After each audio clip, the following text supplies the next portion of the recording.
নমস্কার শ্রোতা বন্ধুরা, কেমন আছেন সবাই? হাসি কান্নায় নিশ্চয়ই দিব্যি কেটে যাচ্ছে দিনগুলো। আপনাদের সেই আনন্দের পাল্লাটা আরও একটু ভারী করতে আজ আবারও আমরা চলে এসেছি মন ভালো করে দেওয়া একটি জমজমাট ভূতের গল্প নিয়ে। তবে তার আগে আপনাদের কাছে একটা প্রশ্ন আছে।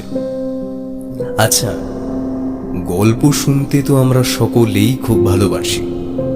এতদিন এমন অনেক রহস্য রোমাঞ্চে ভরা গল্প আমরা আপনাদের শুনিয়েছি, যেগুলো শুনে আপনারা শিহরিতও হয়েছেন। কিন্তু একটু ভেবে দেখুন তো, এরকমই কোনো গল্পের ঘটনা বলে যদি হুবহু আপনার জীবনে ঘটতে শুরু করে। মনে করুন, একদিন একটা গায়ে কাটা দেওয়া গল্প শুনে রাতে ঘুমোতে গেলেন। পরের দিন সকালে উঠে দেখলেন আপনার চেনা পৃথিবীটা আমূল পাল্টে গিয়ে হুবহু আগের দিন রাতে শোনা গল্পের দুনিয়ায় বিরাজ করছেন। তখনও কি সেই একইভাবে উপভোগ করতে পারবেন? হয়তো না, কারণ গল্প ততক্ষণই ভালো লাগে যতক্ষণ তা কাল্পনিক। বাস্তবে ঘটতে শুরু করলে তা হয়ে ওঠে দুর্বিষহ। আজ বাস্তব আর কল্পনার মিশেলে তৈরি এমনই এক ভৌতিক গল্প শোনাতে চলেছি আপনাদের। লেখক অমর্ত্য তালুকদারের লেখা যে গল্পের নাম ছিল না। গল্প পাঠ ও গল্পের সূত্রধার আমি, ব্রতদীপ। অবিনের ভূমিকায় পিনাকি, সাহানার ভূমিকায় তৃষা, সুকল্যাণ বাবুর ভূমিকায় পার্থ ও অন্যান্য চরিত্রে অভিজিৎ, সৌরভ, বিপ্রদীপ, সায়ন্তন, রাকিব, শ্রীরূপ, আলোকলতা এবং সায়ন। শুরু হচ্ছে আজকের শিহরণ জাগানো এক রোমাঞ্চকর ভৌতিক গল্প। আদতে যে গল্পের নাম ছিল না।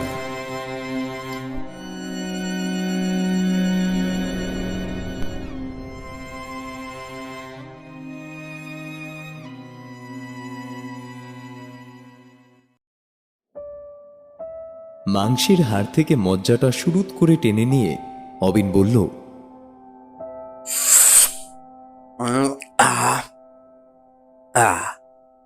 আচ্ছা, এবারের পুজো বার্ষিকীর ভূতের গল্পটা পড়েছেন কাকু? এদিকে খাওয়া শেষ করে হাত ধুয়ে সবে মাত্র টক দইয়ের বাটিতে হাত দিয়েছিলেন সুকল্যাণ বাবু। এই তার এক অভ্যেস। খাবার পর হাত না ধুয়ে তিনি দই অথবা চাটনি খেতে পারেন না। তা না হলে নাকি ও জিনিসের ঠিক স্বাদ খোলে না। অবিনের প্রশ্ন শুনে তিনি তার মুখের দিকে চাইলেন। তিনি কিছু বলার আগেই পাশ থেকে সাহানা বলল, কোন গল্পটা পিকলুদা? পিকলু অবিনের ডাক নাম। সুকল্যাণবাবুর একমাত্র মেয়ে সাহানা অবিনকে ওই নামেই ডাকে। অবিন হেসে উত্তর দেয়, আরে ওই যে রে, পলাশগড়ের পিশাচি। সত্যি কি যে বোকা বোকা প্লট ধুস। তার থেকে ভ্রমণ সেগমেন্টটা অনেক বেশি ইন্টারেস্টিং। হ্যাঁ, তা যা বলেছিস, একেবারে বোগাস। বলেই সে উদ্দেশ্যপূর্ণভাবে তাকায় সুকল্যাণ কাকুর দিকে। সুকল্যাণ মিত্র কর্মজীবনে কাস্টমস ডিপার্টমেন্টের বড় অফিসার ছিলেন তিনি। অবিনের বাবা সন্দীপ ভট্টাচার্য ছিলেন তার কলিগ এবং অন্তরঙ্গ বন্ধু। তারা দুজনেই তখন থাকতেন সল্টলেকের কাছে অফিস কোয়ার্টার্সে। রিটায়ারমেন্টের পর সুকল্যাণবাবু চলে আসেন ধান্যকুড়িয়ার তার পৈতৃক বাড়িতে। প্রতি বছরের মতো এবারও অবিনরা সপরিবারে বেড়াতে এসেছে এখানে। ধান্যকুড়িয়ার মনোরম প্রাকৃতিক সৌন্দর্য ছাড়াও এখানে আসার অন্যতম মূল আকর্ষণ হল ওর সুকল্যাণ কাকু। ভদ্রলোকের আরও একটি পরিচয় আছে, ছিল। উনি অবসর সময়ে ফ্যান্টম ছদ্মনামে গল্প লিখতেন, ভূতের গল্প। আনপ্রেডিক্টেবল অ্যান্ড দ্য আনএক্সপেক্টেড, এই দুই লেখন শৈলীর মিশেলে তিনি পাঠক মহলে ছিলেন তুমুল জনপ্রিয়। পেয়েছিলেন বহু সম্মান এবং পুরস্কার। পূজা সংখ্যাই হোক অথবা লিটল ম্যাগাজিন, তার গল্প থাকা মানেই হটকে। পারিবারিক সম্পর্কের জেরে অবিন বেশ গর্ব অনুভব করত বন্ধু বান্ধবদের মধ্যে। বলতো, দেখ, যদি খাওয়াস তাহলে বলতে পারি, কাকুর আগামী গল্প সম্পর্কে। এহেন সুকল্যাণবাবু একদিন হঠাৎ করেই গল্প লেখা ছেড়ে দিলেন। প্রথমটা সবাই অনেক বুঝিয়েছিল, কারণও জানতে চেয়েছিল কেউ কেউ, কিন্তু কোনো লাভ হয়নি। প্রকাশকদের হাজার অনুরোধ সত্ত্বেও যখন কিছুতেই লিখতে রাজি হলেন না, তখন শেষটায় একদিন রাইটিং প্যাড, ডায়েরির সব আগুনে পুড়িয়ে দিয়েছিলেন। বাবার মুখে সেসব কথা শুনেছিল অবিন, শুনে খুব কষ্ট হয়েছিল ওর। আজ এত বছর পর তাই ভূতের গল্পের কথা উঠতেই কাকুর দিকে জিজ্ঞাসু দৃষ্টিতে তাকালো।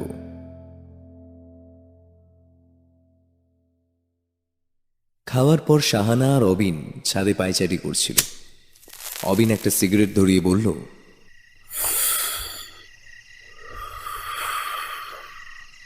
তোদের এখানে রাজবাড়িগুলো কিন্তু খুব মিস্টিরিয়াস, এক একটা জীবন্ত ইতিহাস যেন। শাহানা মোবাইল ঘাঁটতে ঘাঁটতে মুখে একটা সম্মতিসূচক শব্দ করল। হ্যাঁ রে, কাকু এরকম একটা জায়গাতে থেকেও লেখার কোনো ইন্সপিরেশন? প্লিজ পিকলুদা। অবিনের কথা শেষ হওয়ার আগেই বলে উঠল Shahana. It's a lost case. ক্ষণিকের নীরবতা ভেঙে বলে ওঠে শাহানা। এ নিয়ে বাবাকে অনেক বলেছি, কত বুঝিয়েছি, বারবার জানতে চেয়েছি কি হয়েছে। বাবা কীরকম ঘুম মেরে থাকতো জানো। তারপর তো একদিন প্রেশার ফল করে। ডাক্তার বললেন আমরা যেন আর কখনো এই সংক্রান্ত কোনো কথা বাবার সাথে আলোচনা না করি। ওটাই নাকি ট্রিগার। প্রথম দিকটায় তো অনেকে দেখা করতে আসতেন, ফোন করতেন, আমি আর মা মিলে সবটা সামলাতাম। কত লোকে কত সমালোচনায় যে করেছে, শেষে এখানে চলে আসার পর আস্তে আস্তে সব উপদ্রব বন্ধ হয়েছে। এক টানা কথাগুলো বলে যাচ্ছিল শাহানা। অবিনের মুখের দিকে তাকিয়ে বলল, আমার দুঃখ শুধু একটাই পিকলুদা, একবার যদি কারণটা জানতে পারতাম। দীর্ঘশ্বাস ছাড়িও। শাহানার কাঁধে একটা হাত রেখে অবিন বলে, জানতেই হবে।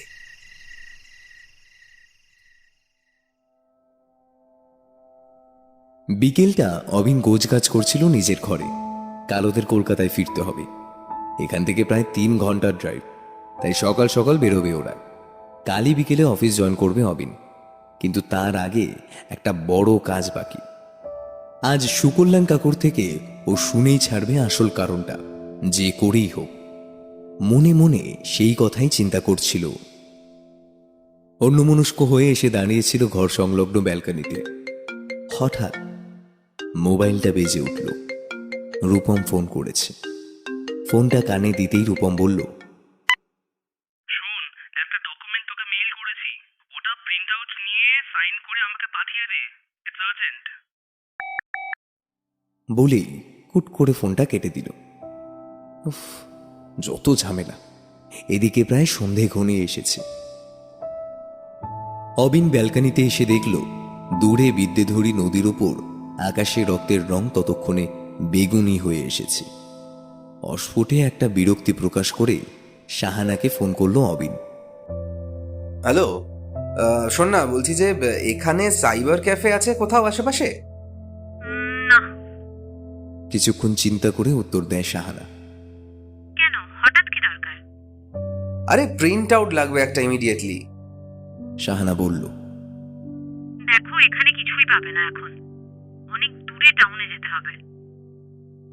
খানিকটা চুপ করে থেকে শাহানা আবার বলে, এক কাজ করো পিকলুদা, নিচে স্টোর রুমে একটা লেসার প্রিন্টার আছে, তোমার ল্যাপটপে একবার কানেক্ট করে দেখতে পারো। বলে কাকিমার থেকে স্টোররুমের চাবিটা নিয়ে নিচে নেমে আসে অবিন। একে তার মন অশান্ত, তার মধ্যে এইসব। নিচে বারান্দায় গ্র্যান্ডফাদার ক্লকটায় ঢং ঢং করে 6টা বাজল। কত বয়স হবে এই বাড়িটার, মনে মনে ভাবে অবিন। চওড়া উঠোন, উঠোন ঘিরে ঠাকুর দালানের অন্য পাশে সার দেওয়া ঘর, যার বেশিরভাগই এখন বন্ধ। দেওয়ালে মেঝেতে সর্বত্র আভিজাত্যের ছোঁয়া। এরকম একটা বাড়ি কলকাতা শহরে থাকলে এতদিনে অবিনের চিন্তায় ছেদ পড়ল। ওটা কিসের আওয়াজ? কিছুক্ষণ দাঁড়িয়ে থেকেই বুঝতে পারে সে তক্ষক। গ্রাম দেশে থাকে এই জিনিস, এক ধরনের টিকটিকি জাতীয় সরীসৃপ, নির্বিষ। মোবাইলের ফ্ল্যাশ লাইটটা জ্বেলে নেয় অবিন। বাড়ির নিচতলায় খুব একটা কেউ আসে না, তাই সাবধানের মান নেই। স্টোররুমে ঢুকে প্রিন্টারটা খুঁজতে থাকে সে। কিছুক্ষণের মধ্যেই খুঁজে পায় সেটা, কিন্তু বাক্সটা তুলতেই একটা ফাইল চোখে পড়ে অবিনের। লাল কালিতে তার উপর লেখা আছে কনফিডেন্সিয়াল। অনেক পুরনো লিভার আর্চ বক্স ফাইল। কয়েক মুহূর্ত ইতস্তত করে ফাইলটা হাতে তুলে নেয় অবিন। তারপর সেটা আস্তে আস্তে খুলে ফেলে। ভেতরের ক্লিপ দিয়ে কয়েকটা কাগজ আটকানো আছে। তাতে কি লেখা আছে স্টোররুমের অল্প আলোয় তা ভালো করে পড়া যায় না। হঠাৎ অবিনের চোখ পড়ে পাতার নিচের একটা অংশে, আর পড়তেই পাথরের মতো স্থানু হয়ে যায়।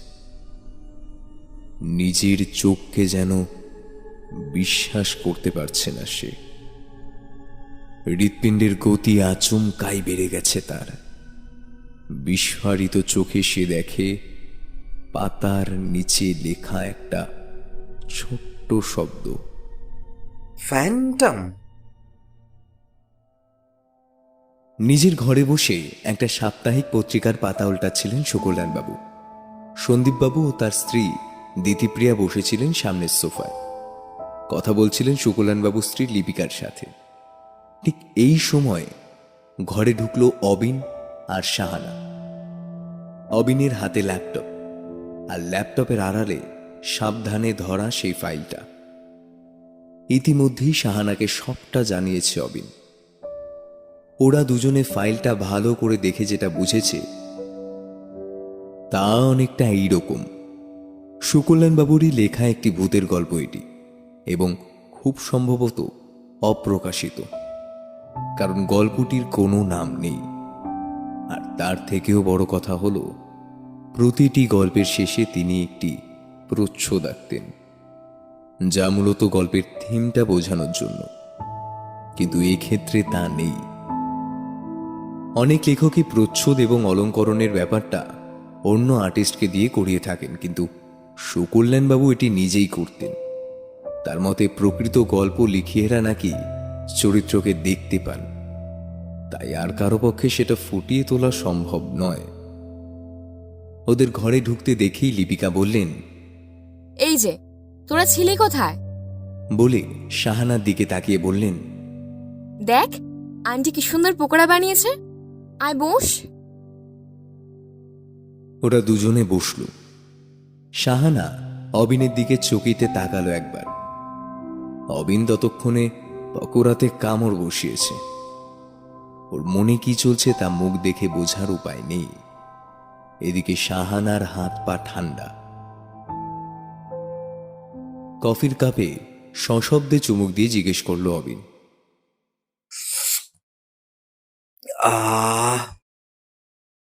কিরে, খাবি না? সাহানা এবার একটা ঠান্ডা দৃষ্টিতে তাকালো অবিনের দিকে। ও কি ঠাট্টা করছে? নিচে গ্র্যান্ডফাদার ক্লকে রাত 8টা বাজল। এতক্ষণে পত্রিকা থেকে মুখ তুললেন সুকল্যাণবাবু, আর তারপর অবিনের দিকে তাকিয়ে জিজ্ঞেস করল, শুনলাম প্রিন্টার দরকার হয়েছিল তোমার, তা পেয়েছো? হ্যাঁ কাকু, পেয়েছি। বলে অবিন যেটা করল তার জন্য একেবারেই প্রস্তুত ছিল না সাহানা। আর এই যে এটাও পেয়েছি। বলে কোনো ভনিতা না করেই ফাইলটা বের করে দেখালো সবাইকে। সুকল্যাণবাবুর মুখের হাসিটুকু মিলিয়ে গেল নিমেষে। তার চোয়াল শক্ত হয়ে উঠল। তিনি চেয়ার ছেড়ে উঠে দাঁড়াতে গিয়েও যেন পারলেন না। ভয় আর বিস্ময় মেশানো সে কি অদ্ভুত চাহনি তখন তার। চিৎকার করে উঠলেন তিনি, ওটা ওটা তুমি কোথায় পেলে? ওটা পুড়িয়ে ফেলো, এক্ষুনি এক্ষুনি পুড়িয়ে ফেলো ওটা। ঘরে উপস্থিত অন্যরা তখন ফ্যাল ফ্যাল করে তাকাচ্ছে একে অন্যের দিকে। নীরবতা ভেঙে প্রথম কথা বলল অবিন। কাকু, কাকু, এই গল্পটা তো আপনারই লেখা। যদি তাই হয় তাহলে কেন এটা নষ্ট করতে চাইছেন? কেন এরকম একটা জীবন আপনি বেছে নিলেন? আজ আপনাকে বলতেই হবে আপনাকে, প্লিজ কাকু। আচ্ছা আচ্ছা, আমি আমি আমি কথা দিচ্ছি আজকের পর আর কখনো আপনাকে এসব কথা জিজ্ঞেস করব না, কিন্তু আজ প্লিজ কাকু। করমচার মতো লাল চোখ নিয়ে অবিনের দিকে তাকালেন সুকল্যাণ বাবু। তার রাগ বিদ্বেষ মুছে গিয়ে মুখে এখন যে ভাবটা ফুটে উঠেছে তা শুধুই ভয়। কি এক অপার্থিব ভয়, তিনি যেন কুঁকড়ে যাচ্ছেন। ঘরে ঘড়ির টিকটিক ছাড়া তখন আর কোনো শব্দ নেই। সুকল্যাণ বাবু কাঁপা কাঁপা গলায় বলা শুরু করলেন। তখন আমি খ্যাতির মোটামুটি শীর্ষে বলা যায়, একটার পর একটা বেস্ট সেলার। কোনো কোনো বইয়ের আবার নতুন এডিশন দাবি করছেন প্রকাশকরা। তবে আমি ভাবছিলাম কি করে আরো আরো হাড় হিম করা গল্প লেখা যায়। ঠিক করলাম একটা নতুন সিরিজ লিখব। মনে মনে একটা নামও ঠিক করে ফেললাম, রক্তের স্বাদ মিষ্টি। ভয়ের সব মাত্রাকে ছাপিয়ে যাবে এই সিরিজ। সবে প্রথম গল্পটা লেখা শেষ হয়েছে এমন সময় একদিন কফি হাউসের আড্ডায় একটা কাণ্ড হলো। তখন ওটা আমার ছিল সেকেন্ড হোম। রোজ অফিস ফেরতা, কফি হাউসে না গেলে দিন চলতো না। সুবীর বলে এক উঠতি কবি তখন আমাদের গ্রুপে রোজ আড্ডা দিতে আসতো। সে একদিন বলল, আচ্ছা সুকল্যাণ দা, এই যে তুমি ভূতের গল্প লেখো, বলো তো ভূতের কবিতা কেন লেখা হয় না? ভূত গদ্যে এলে সে পদ্যে আসবে না কেন? আসলে আমার মনে হয় ভূত ব্যাপারটাই গোঁজামিল। আর যারা ওই ভূতের গল্প চর্চা করে আসলে তারা কোনো লেখকই নয়। জেদ চেপে গেল। আমি সুকল্যাণ মিত্র, যার প্যারানর্মাল ডার্ক ফ্যান্টাসি পড়ার জন্য তাবৎ বাংলা মুখিয়ে থাকে, তাকে কিনা কোথাকার এক সেদিনের আঁতেল ছোড়া এসে মাত করে দিয়ে যাবে। বললাম, সুবীর, শ্রোতাই শেষ কথা, বুঝলে? জনতা জনার্দন। আসল কথা হলো মানুষ ভয় পেতে ভালোবাসে, আর আমি পারি সবাইকে ভয় দেখাতে। ওটা তুমি বুঝবে না।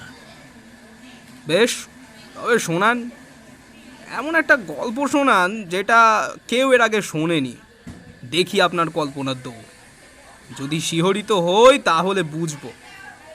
সোকল ভেতো আর ওই অম্বলের রুগী, ওই মানে ওই যারা ভূতের গল্প পড়ে আর কি, তাদের প্রতি আমার কোনো আস্থা ফাস্তা নেই। আমার কপালে শিরা ফুলে উঠল। কি আর করি, নতুন সিরিজের যে একখানা গল্প লিখেছিলাম সেটাই বলবো ভাবলাম পরে না হয় একটু বদলে নিলেই চলবে। গল্পটা ছিল এই রকম। শম্পাকে ভালোবেসে বিয়ে করেছিল অরুণ। মধ্যবিত্ত ফ্যামিলির ছেলে অরুণ বরাবরই একটু খামখেয়ালি। বিয়ের আগে আবেগঘন মুহূর্তে করার প্রতিশ্রুতি আর বাস্তবের মধ্যে ঠিক কতটা তফাৎ এটা বুঝতে পেরেই সে শম্পাকে বলতে থাকে চাকরি করার জন্য। তাকে বোঝাতে শুরু করে যে দুজন রোজগার না করলে নাকি সংসার টিকবে না। শম্পা হায়ার সেকেন্ডারি পাশ করার পর আর পড়তে পারেনি, কিন্তু তার একটি গুণ ছিল, সে খুব ভালো ইংরেজিতে কথা বলতে পারত। অবশেষে একটি বহুজাতিক সংস্থার কল সেন্টারে শম্পা কাজ পায়। বেশ ভালোই চলছিল। হঠাৎ একদিন শম্পার ফিরতে অনেক রাত হয়ে গেল। অরুণ লক্ষ্য করল রোজ কোম্পানির যে ক্যাবে শম্পা ফেরে, আজ সেটা আসেনি, এসেছে অন্য একটা গাড়ি। শম্পা ঘরে ঢুকলে অরুণ তার পথ আটকে দাঁড়ায়। এত দেরি হলো কেন? জানো তো, মান্থ এন্ডের প্রেশার। ক্লান্ত গলায় উত্তর দেয় শম্পা। গাড়িটা কার ছিল? ফের প্রশ্ন করে অরুণ। অরুণকে পেরিয়ে ধীর পায়ে ঘরে ঢুকতে ঢুকতে শম্পা বলে, আমার ম্যানেজারের। আবার এগিয়ে এসে পথ আটকায় অরুণ। তার চোখে আগুন জ্বলছে যেন। একটা বিশ্রী ইঙ্গিত করে সে বলে, ম্যানেজারের কোলে বসেই আসতে হলো কেন? আর কি অন্য কোনো উপায় ছিল না? মাথায় চড়াত করে রক্ত উঠে যায় শম্পার। কিছু না বলে হাতের খোলা জলের বোতলের জলটা ছুঁড়ে দেয় অরুণের মুখে। আর সহ্য হলো না অরুণের। তবে রে শালি, বলে সপাটে একটা চড় কষিয়ে দেয় শম্পার গালে। খাটের কোণে মাথার পেছনটা গিয়ে লাগে শম্পার। থরথর করে কিছুটা কেঁপে শরীরটা স্তব্ধ হয়ে যায় তার। অরুণ মাথায় হাত দিয়ে বসে পড়ল। এ কি হয়ে গেল? এ কি করলো ও? সবটা কি সত্যি, নাকি ও কোনো দুঃস্বপ্ন দেখছে? ঘরের কোণে চোখ গেল ওর। শম্পা নিথর হয়ে বসে আছে সেখানে। কানের পাশ দিয়ে চুল বেয়ে একটা রক্ত গড়িয়ে পড়ছে কি? হ্যাঁ, তার মনে হলো শম্পা অজ্ঞান হয়ে যায়নি তো। আচ্ছা, অজ্ঞান হলে কি চোখ খোলা থাকে? কি মনে হতে ড্রয়ার হাতড়ে পালস অক্সিমিটারটা বার করলো অরুণ। কোনো রকমে শম্পার একটা আঙুল তাতে গুজে দিয়ে বোতাম টিপল। একটা সরল রেখা ফুটে উঠল স্ক্রিনে। অবিশ্বাসীর মতো অরুণ তাকিয়ে থাকে সেদিকে। শম্পার শরীরটা এখন অরুণের অনেক কাছে। কেন যেন শম্পার মুখের দিকে আর তাকাতে ইচ্ছা করছে না ওর। কেমন যেন মনে হলো শম্পা ওকেই দেখছে ওর স্থির শীতল দুটো চোখ দিয়ে। এবার ভয় করতে লাগলো অরুণের। কি করবে এখন সে? না, ভয় পেলে চলবে না। আপাতত শম্পার বডিটার একটা ব্যবস্থা করতে হবে। তারপর ভোর হওয়ার আগেই সরে পড়তে হবে এখান থেকে। আপাতত কিছুদিন কলকাতার বাইরে রাঙা পিসির বাড়িতে গিয়ে থাকাটাই নিরাপদের। আর মোবাইল, সিম কার্ড এগুলো এখানেই ফেলে দিয়ে যাবে কিছুদিন। এখন নো মোবাইল। চটপট নিজের কর্তব্য স্থির করে ফেলে অরুণ। শম্পার দেহটা মুড়ে একটা বড় ট্রলি ব্যাগে ভরে ফেলেছে। এবার একটা ক্যাব বুক করতে হবে। মোবাইলটা পকেট থেকে বার করলো সে। স্ক্রিনে টাইম দেখলো রাত 12:10। আর কিছুক্ষণের মধ্যেই ক্যাব চলে আসবে। বুকিং হয়ে গেছে। ট্রলি ব্যাগটার দিকে আর চোখে তাকালো অরুণ। ওর ভেতরে এখন চোখ খুলে শুয়ে আছে শম্পা। অজান্তেই একটা শিহরণ খেলে যায় ওর সারা শরীরে। সুনসান হাওড়া ব্রিজের উপর থেকে ট্রলি ব্যাগটা নিচে ফেলে দিয়ে আর এক মুহূর্ত সেখানে দাঁড়ায়নি অরুণ। নিচের গভীর কালো অন্ধকারে তলিয়ে যাওয়ার সময় ওকে কি কিছু বলেছিল শম্পা? শম্পার তো ভার্টিগো ছিল। ট্রেন যখন ব্রিজ ক্রস করতো ও কিছুতেই নিচের দিকে তাকাতো না। শক্ত করে চেপে ধরতো অরুণের হাতটা। হঠাৎ বুকটা হু হু করে উঠল অরুণের। একটা কষ্ট যেন গলার কাছে তলা পাকিয়ে আসছে। মেয়েটাকে সে সত্যি ভালোবেসেছিল। কোথা থেকে যে কি হয়ে গেল? অরুণ, চমকে উঠল অরুণ। কে? পিছন ফিরে তাকালো একবার। এবার একটা অজানা ভয় দেখা দিল ওর মনে। আচমকাই পা দুটো যেন ভারী মনে হলো। একটা পুলিশের মোবাইল ভ্যান আসছে হাওড়া স্টেশনের দিক থেকে। আর তো কোথাও কিছু নেই। অথচ ও স্পষ্ট শুনল এ ডাক ওর অনেক দিনের চেনা। ইতিমধ্যেই পুলিশের গাড়িটা এসে দাঁড়ালো ওর সামনে। কোথায় যাবেন? কসবা। একটু থমকে থেকে বলে অরুণ। এখানে বেশিক্ষণ দাঁড়াবেন না, ব্রিজের শেষে ট্যাক্সি পেয়ে যাবেন। বলে গাড়িটা বেরিয়ে যায়। অরুণ পা চালায়। এখন খুব দ্রুত ওকে কাজগুলো সেরে ফেলতে হবে। হঠাৎ একটা দমকা হাওয়া যেন হাড় কাঁপিয়ে দিয়ে চলে যায় ওর।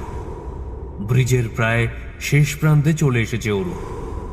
হঠাৎ তার মনে হলো একটা নুপুরের শব্দ হচ্ছে না?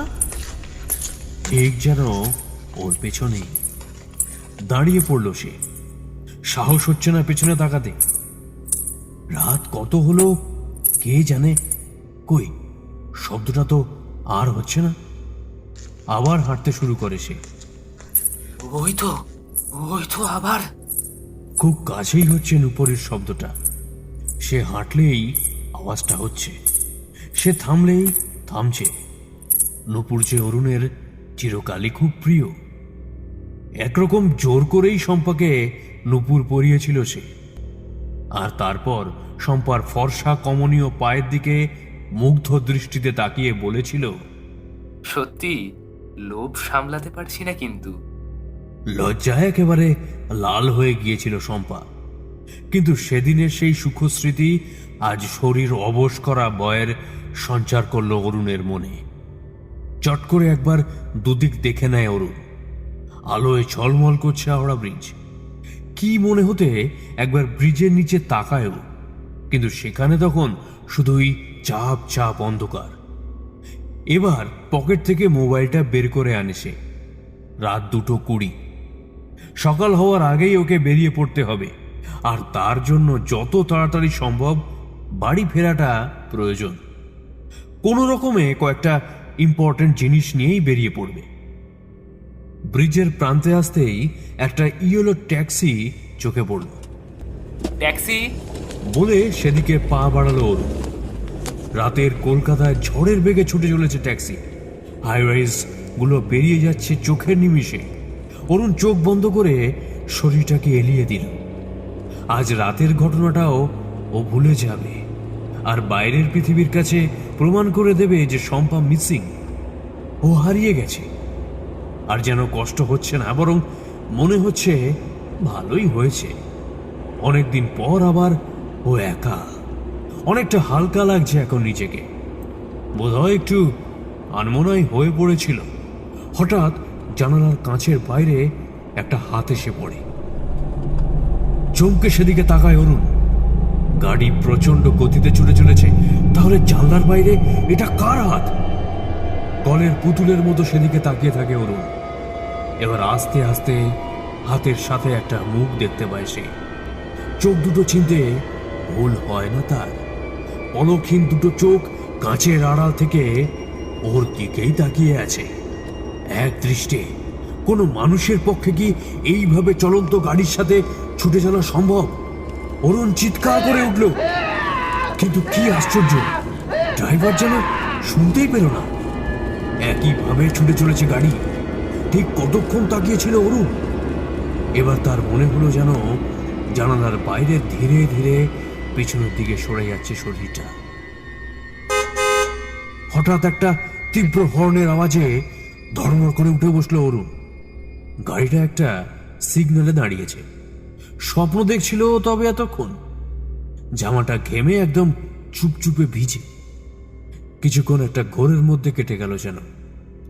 বাইরের দিকে তাকিয়ে ও বোঝার চেষ্টা করলো কোথায় এসেছে, কিন্তু কিছুই বুঝতে পারল না। ড্রাইভারকে জিজ্ঞাসা করতে উত্তর এলো, এটা রাসবিহারী। অরুণ স্টেডি হয়ে বসল। চলে এসেছে প্রায়, আর বড় জোর মিনিট 5 লাগবে। আচ্ছা, এক কাজ করলে কেমন হয়? এই ট্যাক্সিটাকে ওয়েট করতে বলবে সে, আর এটাতে করেই বেরিয়ে পড়বে। খুব বেশি হলে 10 মিনিট লাগবে ওর গুছিয়ে নিতে। সেই মতো কথা বলে ফ্ল্যাটের নিচে নেমে দৌড়ে সিঁড়ি দিয়ে উপরে 4 তলায় উঠে এলো অরুণ। 3rd ফ্লোরটা টপকেই কেমন যেন অবাক লাগে ওর। ল্যান্ডিং এর লাইট জ্বলছে না, কিন্তু যাওয়ার সময় তো জ্বলছিল। এর মধ্যেই কি হলো? অন্য মানুষক ভাবে দরজায় হাত দিয়েই আমার একটা খটকা লাগে ওর। ও 4th ফ্লোরেই এলো তো, দরজাটা খোলা, অথচ ওর স্পষ্ট মনে আছে ও ইন্টারলক করেছিল। একটু ইতস্তত করে ঘরে ঢোকে অরুণ। প্যাসেজে নীল লাইটটা জ্বলছে। ঘরের সব লাইটও নিভিয়ে দিয়েছিল বেরোবার আগে। ডাইনিংটা ক্রস করে বাঁদিকে প্রথম ঘরটাই বেডরুম। চারপাশ যদি কোনো কারণে খুব নিস্তব্ধ হয়ে যায়, তখন যেন একটা অজানা আশঙ্কা থেকে থেকেই মনকে বলে এইবার ঠিক কিছু ঘটবে। হঠাৎ কি যেন একটা পায়ে ঠেকলো অরুণের। অল্প আলোয় অরুণ জিনিসটা দেখে চিনতে পারল। একটা জলের বোতল। মনে পড়ে গেল শম্পা ওর মুখে জল ছুঁড়ে দেওয়ার সময় বোতলটা হাত থেকে ছিটকে পড়েছিল। কয়েক সেকেন্ড দাঁড়িয়ে কিছু চিন্তা করলো অরুণ। বেডরুমে ঢুকতেই একটা চাপা অস্বস্তি হলো ওর। ওর কেন যেন মনে হলো এই নিকষ কালো অন্ধকারে সে একা নয়, কেউ বা কিছু একটা যেন এই অন্ধকারেই ওকে দেখছে। আর দেরি না করে আলোটা জ্বালিয়ে দিল, আর সঙ্গে সঙ্গেই একটা প্রবল আর্তনাদ বেরিয়ে এলো ওর গলা থেকে। ঘরের মেঝেতে একইভাবে বসে আছে শম্পা, ঠিক যেখানে ও পড়েছিল। দুটো পা ছড়িয়ে আছে সামনে, গোলাপি নয়, তাতে এখন স্পষ্ট মৃত্যুর নীল রং। স্থির চোখে সে তাকিয়ে আছে অরুণের দিকে। স্থির কি না, বিস্ফারিত জিজ্ঞাসা যেন ফেটে বেরোচ্ছে সেই দৃষ্টি থেকে। অরুণ আর তাকাতে পারল না, উঠে পালাতে গেল। আর তখনই ঘটল ঘটনাটা। এক অপার্থিব চিৎকার করে শম্পার শরীরটা শূন্যে ভেসে এলো অরুণের দিকে, চেপে ধরল তার কাঁধ। হিস হিস সাপের মতো দুটো পা জড়িয়ে ধরল অরুণের গলা। কিছু বুঝে ওঠার আগেই পরম আতঙ্কে অরুণ দেখল শম্পার হাত দুটো আস্তে আস্তে একটা ভয়ঙ্কর আলিঙ্গন করতে চাইছে তাকে। সে ছুটে বেরোতে চাইল ঘর থেকে। আর তখনই একটা রক্ত জল করা হাসি তার কানে গেল, আর শুনতে পেল আর একটা অপরিচিত শব্দ। একটা পাশবিক চাপে অরুণের মাথাটা পিছনের দিকে ঘুরিয়ে দিল শম্পা। তার মুখে তখন এক পরিতৃপ্তির হিংস্র হাসি।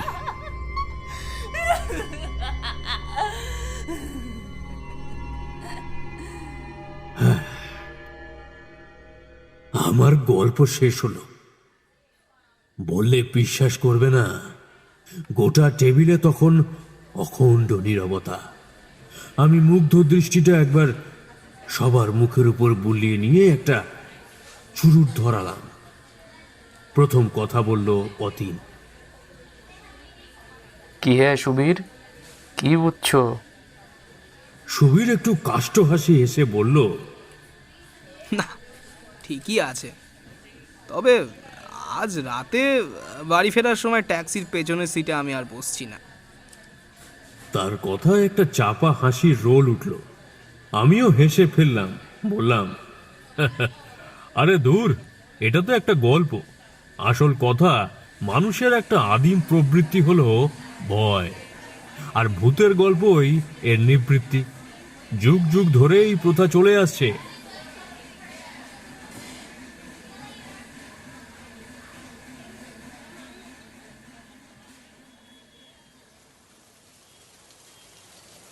খানিকক্ষণের মধ্যেই বেরিয়ে পড়লাম কফি হাউস থেকে।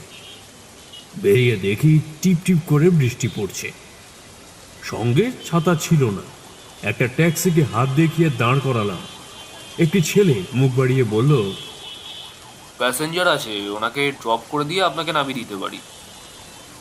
বৃষ্টি ততক্ষণে ভালোই নেমেছে। বললাম, ঠিক আছে। সে সামনের দরজাটা খুলে দিল। আমি বসে মনে মনে গল্পটার জন্য একটা নতুন প্লট ভাবতে লাগলাম। আর যাই হোক, এই গল্পটাকে আর লেখা যাবে না। বড় বাজারের কাছে আসতেই গাড়ির গতি একটু কমে এল। হয়তো গাড়িটা হাওড়া যাচ্ছে। ওখানে লোক নামিয়ে তারপর আমায় নিয়ে যাবে। এবার আমি লুকিং গ্লাসে পিছনের সিটটা একবার দেখলাম। একটি মেয়ে বসে আছে, জানলা দিয়ে বাইরের দিকে তাকিয়ে আছে সে। অন্ধকারে মুখটা ভালো দেখা যাচ্ছে না। মেয়েটা কি একা?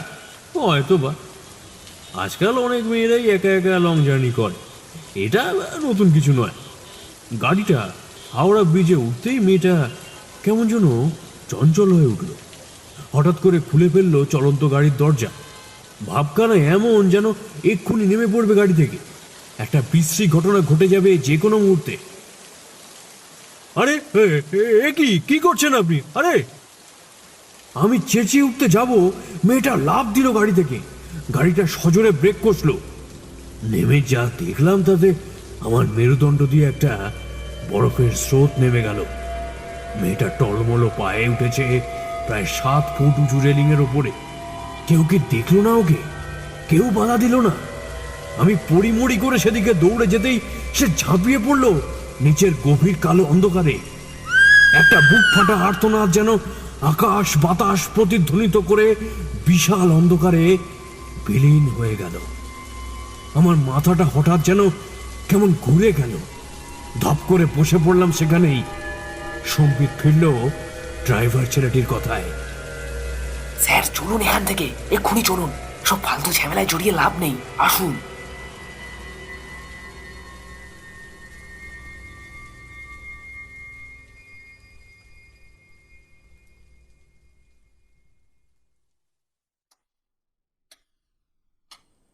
ইট ওয়াজ অ্যান অ্যাক্সিডেন্ট কাকু। তুমি কি এই কারণেই? অবিনের কথা শেষ হওয়ার আগেই সুকল্যাণবাবু তার দিকে চাইলেন। সে দৃষ্টিতে এমন কিছু একটা ছিল যে অবিনের কথা মাঝপথেই থেমে গেল। ঘর ঘরে কণ্ঠে তিনি বললেন, তোমার হাতের কাগজে লেখা গল্পটাই সেদিন কফি হাউসে শুনিয়েছিলাম, কিন্তু গল্পটা আর বদলাতে পারিনি। কেন জানো? অবিন যেন কিছু জিজ্ঞেস করতে গিয়েও করতে পারল না। ঘরে সেই মুহূর্তে শ্মশানের নীরবতা। সবার চোখ সুকল্যাণবাবুর দিকে। আবার তার ঠোঁট নড়ে উঠল। তিনি বললেন, সেদিন বাড়ি ফিরতে অনেক রাত হয়ে যায়। ট্যাক্সিটা এসে দাঁড়ায় টাউনশিপের বাইরের গেটে। আমার শরীর ভালো ছিল না, তাই ছেলেটাকে বলি আমাদের কমপ্লেক্সের নিচে গাড়িটা নিয়ে যেতে। সেই সময় রাত 10টার পর সল্টলেকের চেহারাটা ছিল একদম অন্যরকম। গাড়িটা যখন কমপ্লেক্সের নিচের মাঠে এসে দাঁড়ালো তখন কেউ কোথাও নেই। তার মধ্যে সেদিনটা ছিল ভয়ানক দুর্যোগে, তাই লোকজন একেবারেই ছিল না চারিদিকে। অন্যান্য দিন মিস্টার দীক্ষিত তার শেফার্ড কুকুরটাকে নিয়ে অনেক রাত পর্যন্ত কমপ্লেক্সের ভেতরে হাঁটেন। আজ তাকেও দেখতে পেলাম না। সন্ধ্যেবেলা এত বড় একটা দুর্ঘটনা চোখের সামনে দেখেও অদ্ভুতভাবে ড্রাইভার ছেলেটি আর আমি এই এতটা রাস্তা একটা কথাও বলিনি। বৃষ্টি থেমে গিয়ে চারপাশটা যেন আশ্চর্য রকমের থমথমে। আমি এবার ছেলেটিকে জিজ্ঞাসা করলাম, কত হলো তোমার? কোনো উত্তর দিল না সে। আবার জিজ্ঞাসা করলাম, কোনো উত্তর নেই। আচ্ছা, মুশকিল তো। এবার তার পিঠে একটা মৃদু চাপ দিলাম। কিন্তু কিন্তু এ কি? ওকে কে তবে আমাকে নিয়ে এতটা রাস্তা এলো?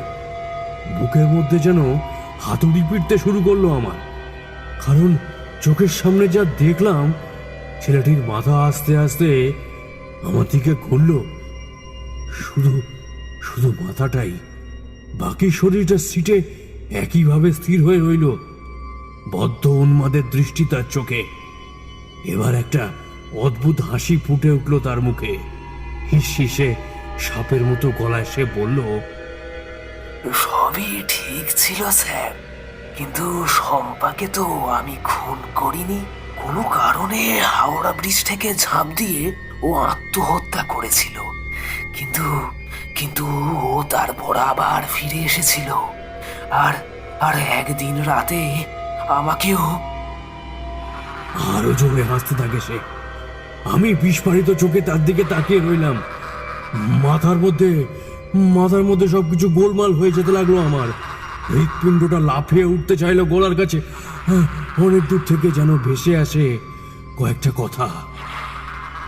গল্পটা কিন্তু বদলে দেবেন স্যার। সব চরিত্র কি আর কাল্পনিক হয়? হ্যাঁ। হাসতে হাসতে বাতাসে মিলিয়ে যায় ছেলেটা। হাসির অনুরণন তখনও হয়ে চলেছে। আমি আর সহ্য করতে পারলাম না। জ্ঞান হারিয়ে লুটিয়ে পড়লাম সেইখানেই। চুপ করলেন সুকল্যাণবাবু। এবার আর কেউই কোনো কথা বলল না। পরদিন ভোরবেলায় নিচের মাঠে ওনাকে অজ্ঞান অবস্থায় প্রথম দেখে সিকিউরিটি। ওরাই এসে খবর দেয়। বললেন লিপিকা দেবী। পাথরের মতো চুপ করে বসে আছে অবিন আর সাহানা। এক দৃষ্টে ওরা তাকিয়ে আছে মেঝের কার্পেটের দিকে, যেন ভুলে গেছে কথা বলতে। সুকল্যাণবাবু এখন চোখ বন্ধ করে বসে আছে।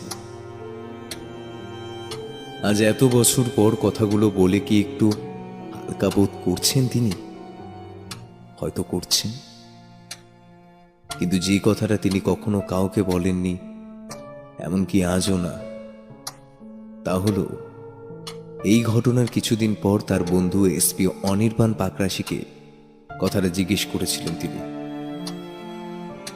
পাকরাশির ফোনটা এসেছিল কয়েকদিন বাদেই। হ্যাঁ সুকল্যাণ, কসবা থানার রাজডাঙ্গাতে একটা কেস রিপোর্ট হয়েছিল কিছুদিন আগে, সুইসাইড কেস।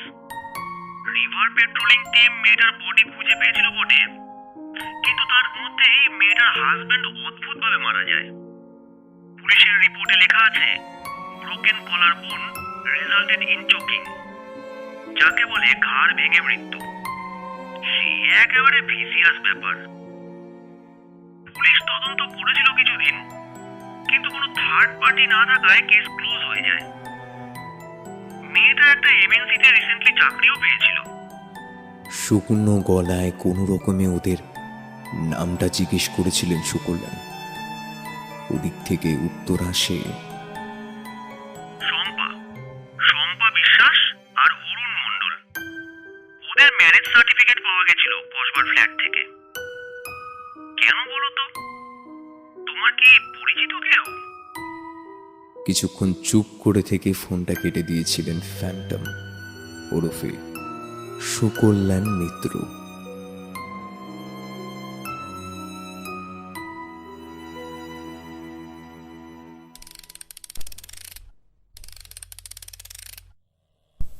শুনছিলেন লেখক অমর্ত্য তালুকদারের কলমে যে গল্পের নাম ছিল না।